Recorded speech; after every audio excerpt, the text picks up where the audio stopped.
Всем привет! Это карта на полнолуние 1 мая. Что вам принесет это полнолуние? Давайте выберем карту от 1 до 2. Подумайте. Первая карта и вторая карта. Что вам принесет полнолуние? Для тех, кто выбрал первую карту, это карта императора. Что нам дает император? Для кого-то эта карта принесет мужчину императора, статусного, серьезного, который либо, допустим, мужчину, который готов поменять статус, сделает вам предложение руки и сердца, либо наоборот, да, это принесет брак и новые возможности. Для кого-то это вопрос карьеры, и на работе у вас может поменяться статус, вы можете получить повышение, получить смену даже работы, да, то есть смену работы, должности, и у вас утвердится очень какой-то высокий статус, потому что император это всегда высоко.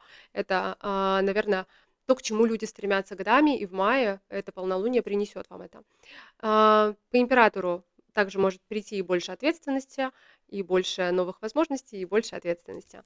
Для тех, кто выбрал карту 2, карта мира. Мир даст вам путешествие, даст вам, может быть, это полнолуние принесет вам поездку за границу, поездку, которая в чем-то вас поменяет. Для других эта карта может принести какое-то внутреннее перерождение, ощущение того, что у вас что-то новое назревает. Это могут быть новые проекты, новые планы.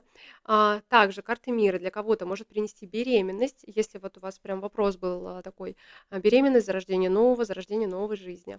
Для тех, кто активно занимается работой, это, конечно, новые проекты, новые возможности.